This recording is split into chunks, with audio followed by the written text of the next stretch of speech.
कहाँ है मैया? उन्हें तो शीघ्रातिशीघ्र प्रभु के पास लेकर जाना है।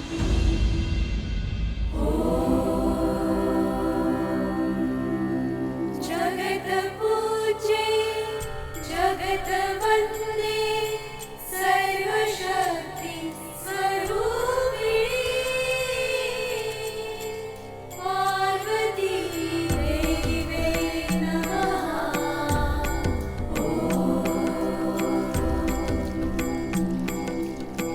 महालक्ष्मी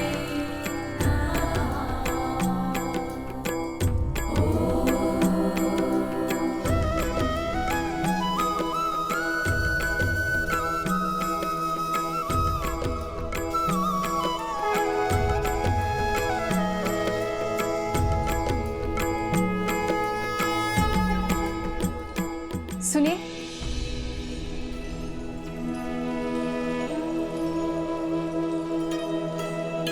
जी, ये आपके लिए है देवी।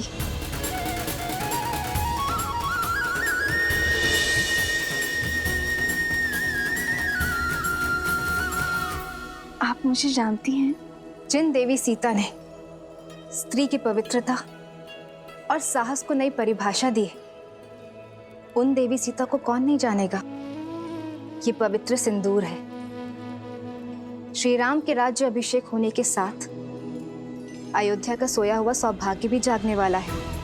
श्री राम के कंधों पर बड़ा भार आने को है, किंतु पत्नी के समर्थन के बिना पति के कर्म और धर्म की यात्रा अधूरी है।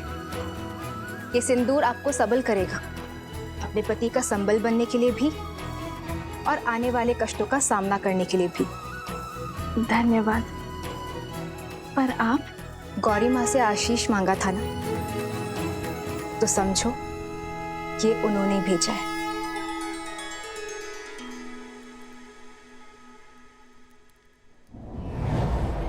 सर्वमंगल मांगल्ये शिवे सर्वार्थ साधिके शरण्ये त्र्यंबके गौरी नारायणी नमोस्तुते नारायणी नमोस्तुते।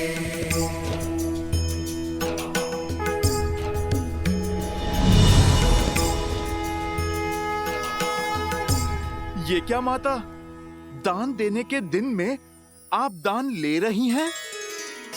ये दान नहीं, प्रसाद है हनुमान। अच्छा माता, पर प्रसाद तो खाया जाता है ना। आपने मस्तक पर क्यों लगाया? क्योंकि इसका यही कार्य है। जब पत्नी अपने पति का नाम लेकर आज्ञा चक्र पर कुमकुम से तिलक लगाती है, तो उसका मन उसके साथी के साथ जुड़ जाता है। वैसे ही जब मांग में पूरी आस्था और विश्वास के साथ ये सिंदूर लगाया जाता है, तो एक स्त्री का जीवन उसके पति के साथ बन जाता है। ये तो बड़ा कठिन विवरण है। समझो, इसे अपने मस्तक पर धारण करने से श्री राम की आयु बढ़ती है, मन में उनके लिए प्रेम बढ़ता है और समाज में उनकी प्रतिष्ठा। क्योंकि मेरे मन में केवल श्री राम है।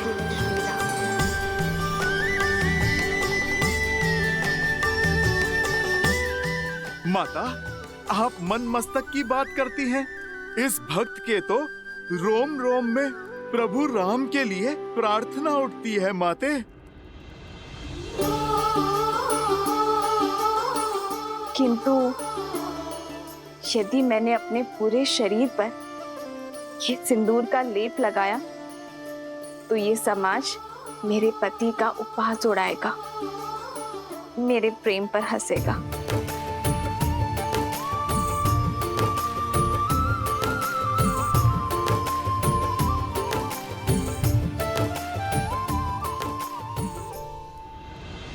पंचगव्य अर्थात गौ माता से प्राप्त 5 उत्पाद दुग्ध, दही, घी, गौमूत्र और गौमेह, इन पांचों के स्नान से संपूर्ण देह शुद्ध हो जाती है और पृथ्वी तत्व भी शांत हो जाता है, क्योंकि गौ माता ही पृथ्वी का अन्य रूप है।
रामचंद्र की, सियावर रामचंद्र की, सियावर रामचंद्र की, सियावर रामचंद्र की।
राज्य अभिषेक लगभग संपन्न होने वाला है,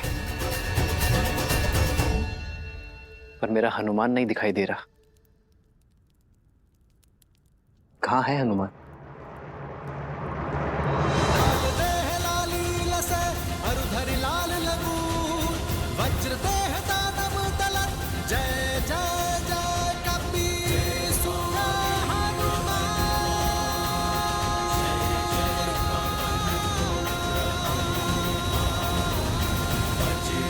बली हनुमान, जय जय महाबली हनुमान।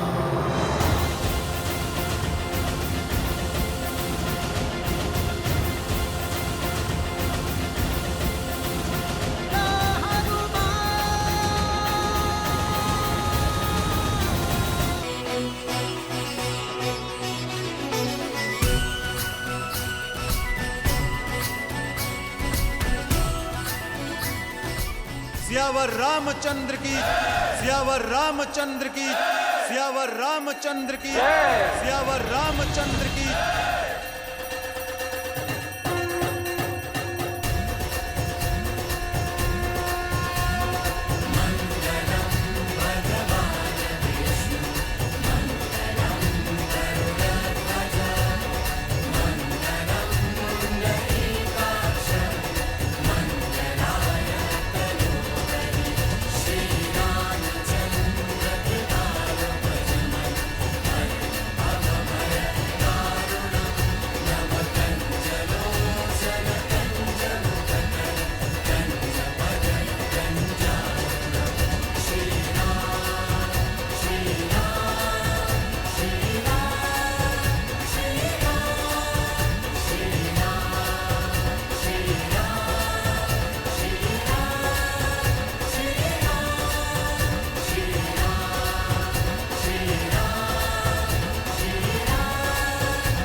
राज्य अभिषेक लगभग संपन्न होने वाला है, पर मेरा हनुमान नहीं दिखाई दे रहा। कहाँ है हनुमान?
इसे अपने मस्तक पर धारण करने से श्री राम की आयु बढ़ती है, मन में उनके लिए प्रेम बढ़ता है और समाज में उनकी प्रतिष्ठा।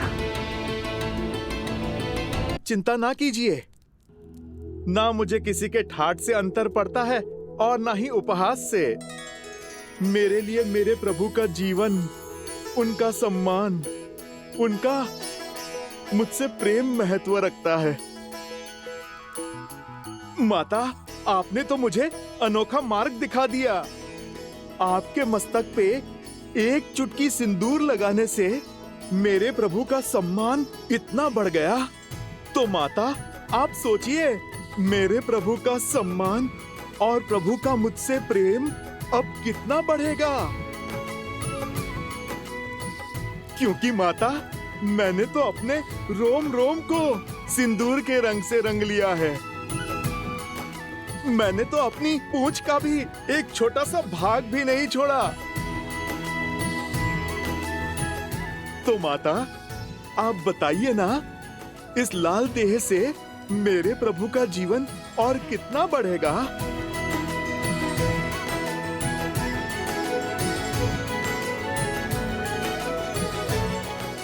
तुम्हारा प्रेम, तुम्हारी श्रद्धा, समर्पण अनंत है, अमर है हनुमान।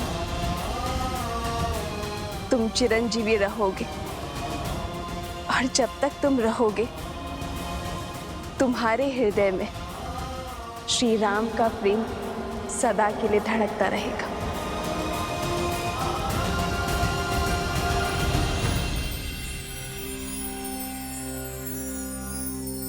श्री गुरु चरण सरोज रज, निज मनु मुकुरु सुधारी।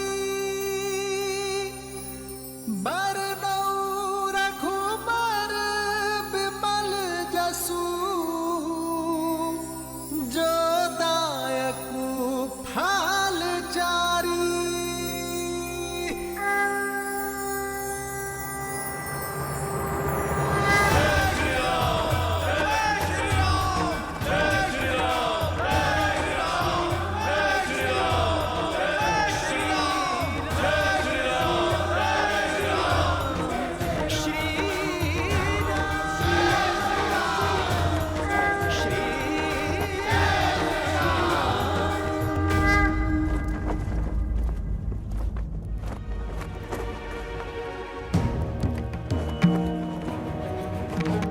इस राज्य अभिषेक के समय की कुंडली में यह स्पष्ट है कि एक महाआसुरी शक्ति अयोध्या में प्रवेश करने वाली है।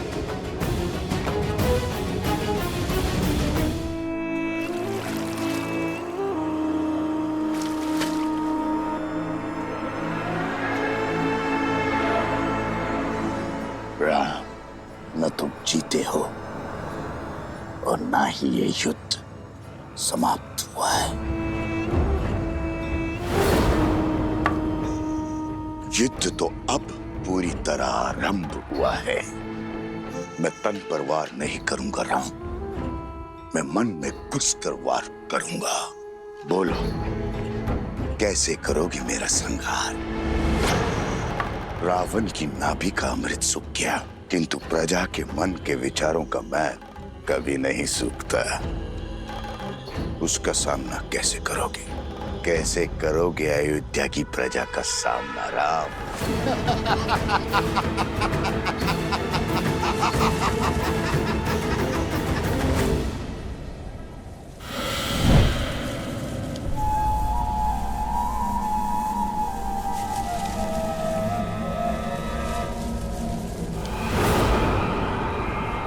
भूल हो गई मुझसे, जो आपसे सहायता की आस कर बैठी मैं, आपके द्वार पर प्रतिशोध की भिक्षा मांग बैठी मैं। अपने हाथ पे हाथ धरे देखते रहे और वहां राक्षस राज्य का अंत करने वाला वो राम, उसका राज्य अभिषेक हो गया। पराजय है ये आपकी।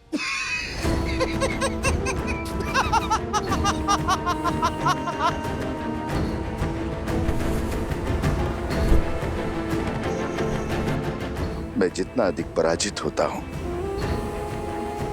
मेरा विजय पर उतना ही विश्वास दृढ़ होता जाता है। जानती हो असुर सदा पराजित क्यों होते रहते हैं? क्योंकि उन्हें अपनी शक्ति का तो बोध है, किंतु शत्रु की दुर्बलता का बोध नहीं है। राम का राज्याभिषेक उसकी दुर्बलता होगी।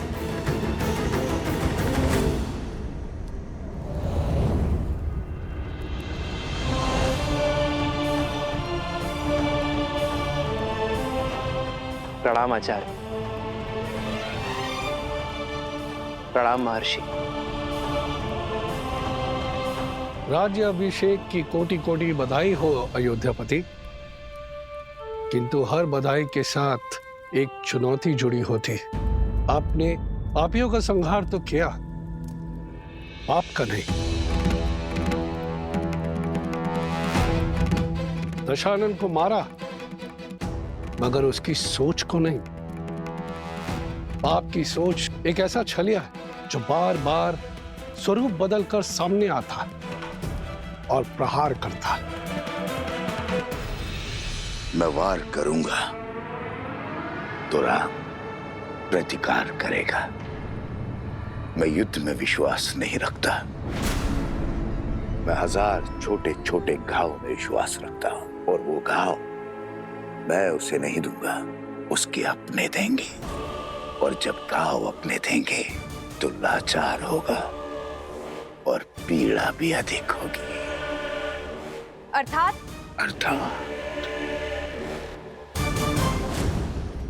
जब शत्रु वार करता है तो व्यक्ति दिल मिलाकर उसका प्रतिकार करता है, किंतु जब संतान वार करती है तो व्यक्ति घुट-घुट कर मरता है।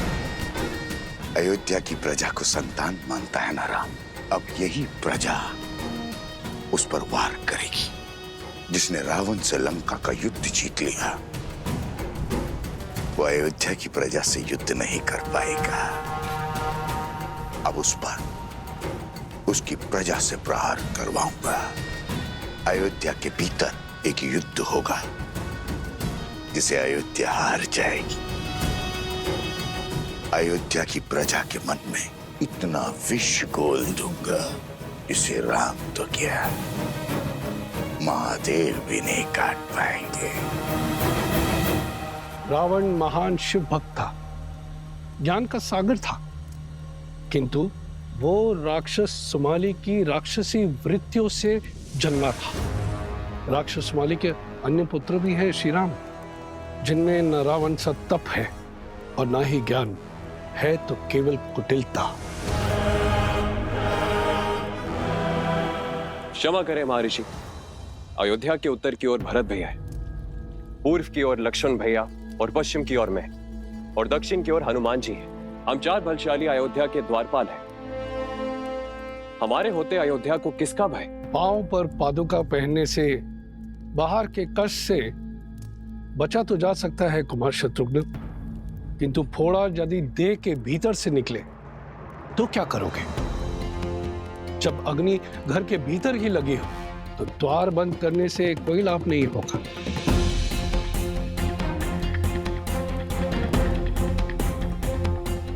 रावण के पापों का अंत तो हुआ है, लेकिन उसकी सोच का नहीं। जो विपदा आने वाली है उसके अस्त्र तलवार या भाले नहीं, असत्य, लोकवाद, झूठी निंदा, ये सब उसके अस्त्र है।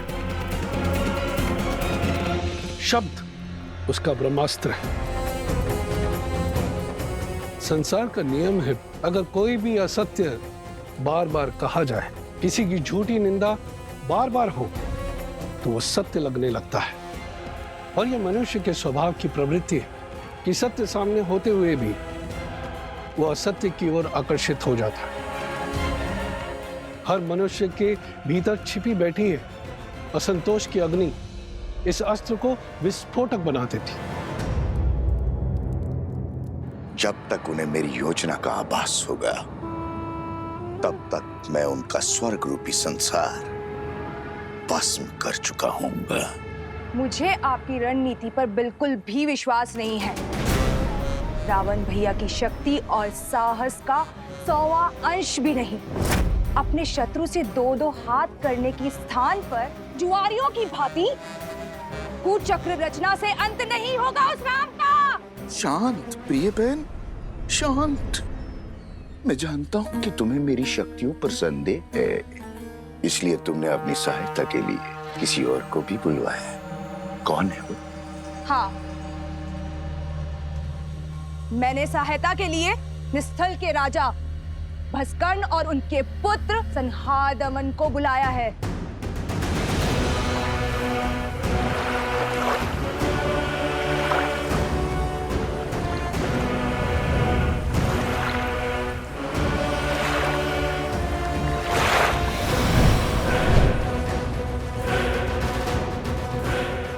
ये महाअसुर भस्कर्ण के सैनिक हैं। आप मेरे साथ? तुम्हारे महाराज को वरदान है कि जब तक वो जल में, वायु में या पृथ्वी पर खड़े होंगे, उनका वध करना असंभव है। हाँ।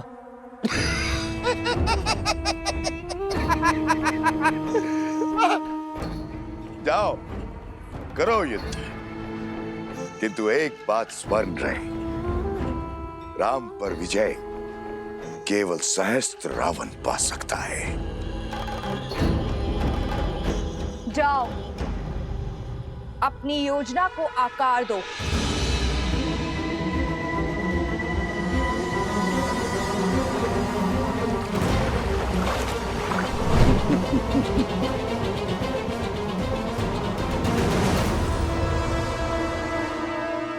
शूर्पणखा, सच है क्या और ब्रह्म क्या है, यह प्रश्न सदा से अमर खड़ा है। सहस्त्र मुखों की सहस्त्र बातें, इनसे भला कौन लड़ा है? आप यही गाते रहो और मैं अपना कर्तव्य निभाती हूं।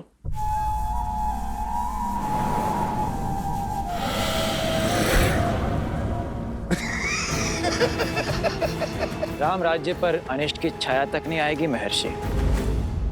ऐसी परिस्थिति आएगी ही नहीं कि कभी असंतोष अपने पैर पसारे।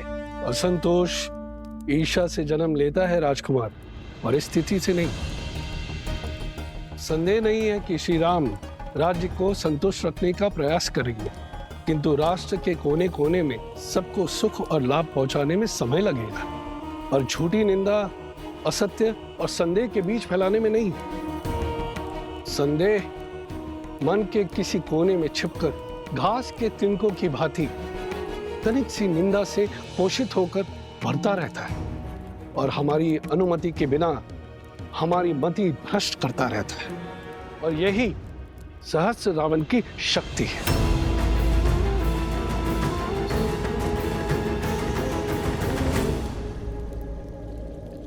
मैं राजनीति नहीं, भविष्य जानना चाहता हूं महर्षि। क्या छुपा है भविष्य के गर्भ में? अव्यवस्था, अराजकता, विजय भी होगी, किंतु भयंकर पीड़ा और संघर्ष के बाद। मानव जीवन तो है ही दुखों और संघर्षों का सागर। इससे भय क्या? मैं तो अयोध्या के विषय में पूछ रहा हूं महर्षि। मैं भी अयोध्या के विषय में ही बता रहा हूं राजन। भैया सुना है श्री राम ने सागर पर सेतु बनाया था, असंभव को संभव कर दिखाया था। देवी देवताओं की विशेष कृपा है हमारे महाराज के ऊपर। सुना तो यह भी है कि रावण कोई साधारण योद्धा नहीं था। कहते हैं युद्ध बहुत ही भयावह था और बहुत दिन तक चला। जंगल में मोर नाचा, किसने देखा? न मोर न युद्ध। अच्छा, तुम कहना चाहते हो श्री राम ने रावण को नहीं मारा? न सेतु बांधा न युद्ध हुआ। नहीं नहीं भैया, मैंने ऐसा कब कहा? अरे हुआ होगा युद्ध, पर ऐसा नहीं जैसा सब बता रहे हैं।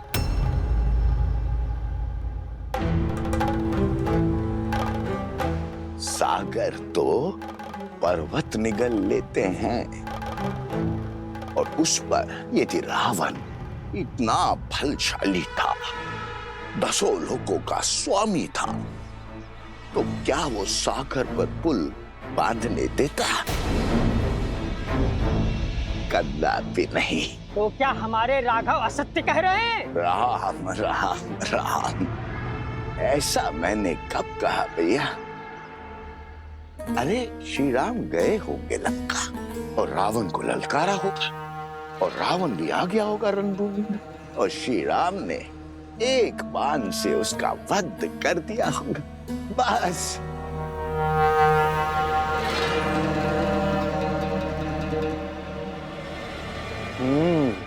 हो सकता है ये सब कथा वानरों ने बनाई हो।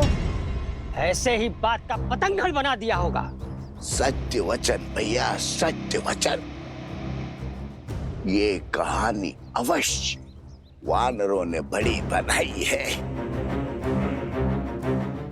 श्री राम तो रघुकुल वंशज है, सोचा होगा श्री राम की यश की गंगा में हाथ धो लेते हैं।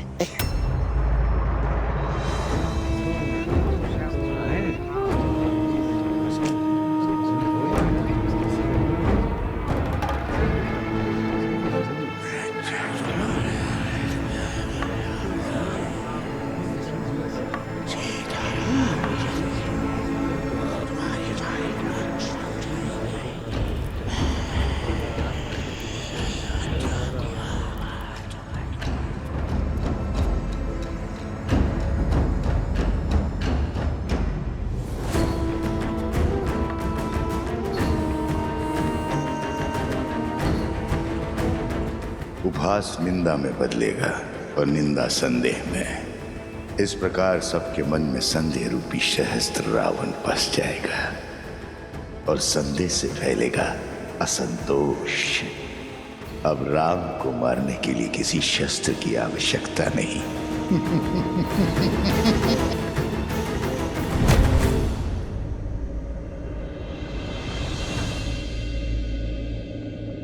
अरे क्या हुआ? तुम सब इतने विचलित क्यों हो? राज्य में विचित्र सी बातें फैल रही हैं कि हम युद्ध की अनुचित कथाएं बता रहे हैं, असत्य कह रहे हैं। आप ही बताइए, हम प्रभु श्री राम के शौर्य का झूठा वृत्तांत क्यों सुनाएंगे? क्या आपकी वीरता कोई गाथा है? अर्थात पाप ने अपने पग पसारना आरंभ कर दिया है। कौन है जो इस असत्य का डंका बजा रहा है, मुझे उसे खोजना ही होगा।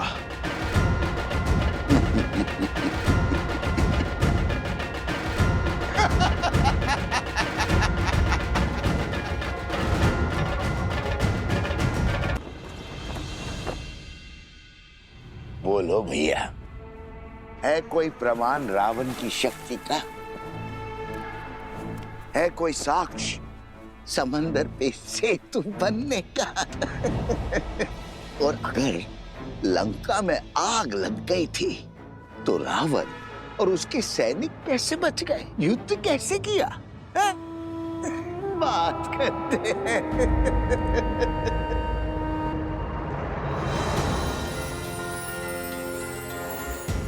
प्रभु श्री राम के यश को घटाने का प्रयास करने वाले पापी, तेरा शीश इस धड़ पे रहने के योग्य नहीं है।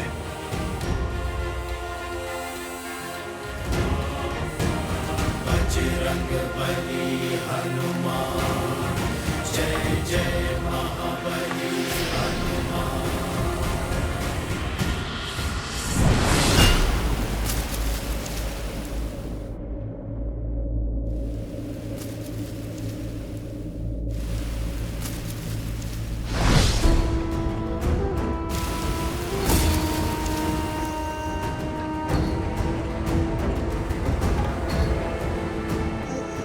बचाओ, ये वानर मुझे मार रहा है। अरे बचाओ, बचाओ, ये वानर मुझे मार रहा है। ये कैसा दुस्साहस है? ऐसे किसी को कैसे मार सकता है ये वानर? अयोध्या वासियों, देखो भैया, देखो किस निर्दयता से ये वानर मुझे मार रहा है। बचाओ, रक्षा करो अयोध्या वासियों। ना कोई तुझे बचा पाएगा और ना तू यहां से भाग सकेगा। प्रभु श्री राम की निंदा करने वाले, इस हनुमान से बच के तू कहां जाएगा?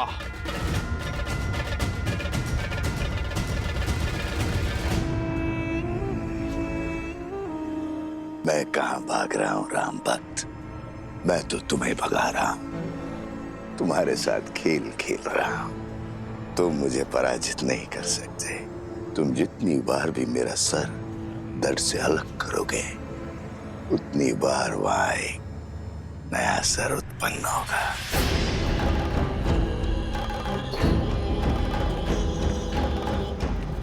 अरे देखो भैया, देखो कैसे एक वृद्ध को ये वानर मार रहा है। क्षमा करो वानर, क्षमा करो। देखो इस निर्बल बुड्ढे पर इस वानर को दया नहीं आ रही है। क्षमा करो, इस वृद्ध पे दया करो वानर। ये अन्याय है। श्री राम का भक्त और मित्र है, इसका अर्थ ये नहीं है कि अयोध्या की जनता पर आघात करेगा। ले चलो इस उद्दंडी को महाराज के पास, अब वही इसका न्याय करेंगे। ले चलो ऐसे, वही करेंगे न्याय। ले चलो ऐसे, वही करेंगे न्याय। इस आसुरी शक्ति की उलझन तो प्रभु ही सुलझाएंगे। जैसी आप सबकी इच्छा। चलो दिखाएंगे श्री राम को हनुमान का सत्य, और इस बेचारे को भी। अरे ये कहां चला गया? प्राण किसे प्रिय नहीं है? जरूर वो दुखियारा भाग गया होगा। पर हनुमान को नहीं जाने देंगे। हाँ चलो, ले चलो। बहुत उत्पात मचा चुका है ये वानर, लेके चलो इसे राज्यसभा में। अब श्री राम ही इसका न्याय करेंगे। तो फिर विलंब किस बात का? चलो। महर्षि पराशर के कथन को गंभीरता से लेना होगा, हमें सावधान रहना होगा कि प्रजा को कोई त्रास, कोई असंतोष ना हो जाए।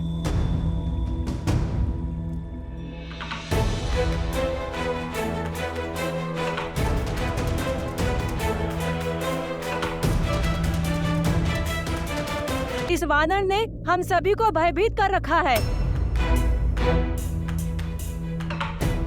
यही नहीं, इसके दूसरे साथी रावण से आपके युद्ध की असत्य कथाएं बता रहे हैं। असंभव। वानर भैया के विषय में ऐसा कुछ भी असत्य कह नहीं सकते। क्षमा चाहता हूँ राजकुमार, लेकिन बड़े कुटिल हैं ये वानर और दुष्ट भी। आज इस हनुमान ने उस वृद्ध व्यक्ति के प्राण लेने का प्रयास किया। न्याय कीजिए श्री राम।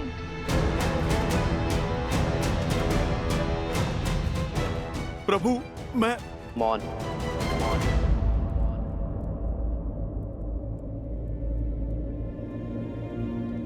ये राम अपनी प्रजा को कभी निराश नहीं करेगा, किंतु हनुमान मेरे मित्र वानरराज सुग्रीव की प्रजा है। उसका न्याय, उसे दंड देने का अधिकार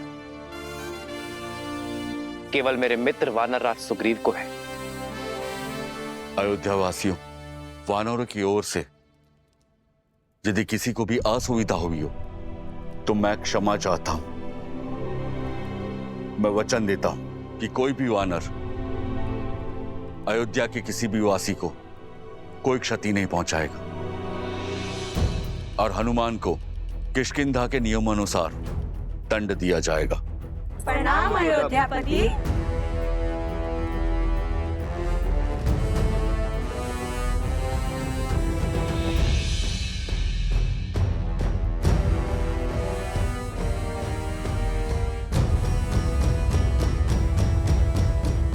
हनुमान, कौन था वो राक्षस? प्रभु, आपको कैसे पता चला? क्योंकि मैं जानता हूं कि मेरा हनुमान कभी किसी निर्दोष नागरिक को पीड़ा पहुंचा ही नहीं सकता। मुझे पूरी बात बताओ हनुमान। प्रभु, मुझे सूचना मिली कि कोई नगर में असत्य निंदा कर रहा है। एक सर कटा तो दूसरा उत्पन्न हो गया। अवश्य ही कोई आसुरी शक्ति है वो। जो विपदा आने वाली है उसके अस्त्र तलवार या भाले नहीं, असत्य, लोकवाद, झूठी निंदा, ये सब उसके अस्त्र है। महर्षि पराशर का कथन उचित था। यह असुरी माया अवश्य ही किसी घोर संकट का कारण बनेगी।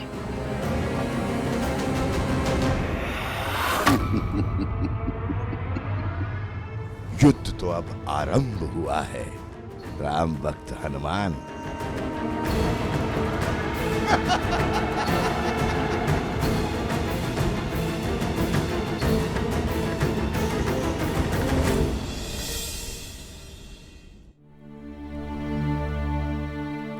एक सर कटा तो दूसरा उत्पन्न हो गया। अवश्य ही कोई आसुरी शक्ति है वो।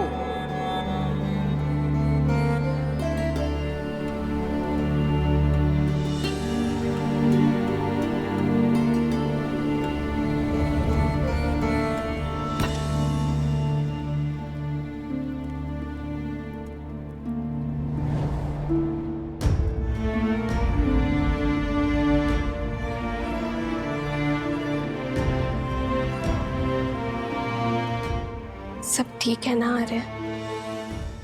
हर सुख दुख साथ निभाने का निर्णय लिया है ना हमने? चिंता नहीं चिंतन है सीते। राज्याभिषेक की सौगात के साथ राज्य का दायित्व जो मिला,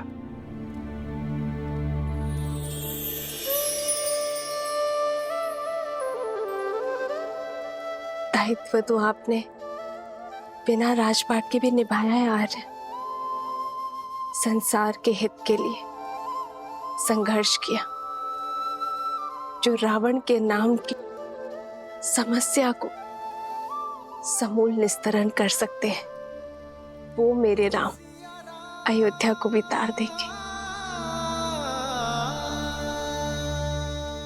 वैसे आर्य, भोजन करने से चिंतन करने की शक्ति मिलती है।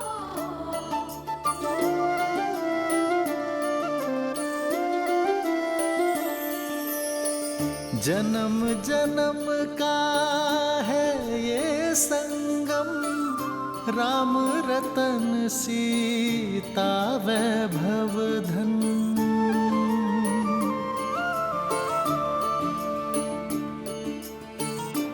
महल में आकर वन को तो नहीं भूली ना? वन का भोजन स्मरण है? सिया राम सिया राम सिया राम राम सिया राम सिया राम। वो स्मृतियां तो मैं आने वाले जन्मों में भी नहीं भूल सकती यार। मैं तो पुनः एक बार प्रकृति की ओट में वन के जीवन का आनंद लेना चाहती हूँ। इसमें समस्या है क्या सीते? राम तो सीता की हर इच्छा पूरी करता है, और ये तो महारानी की इच्छा है। ये तो शीघ्र ही पूर्ण करूंगा।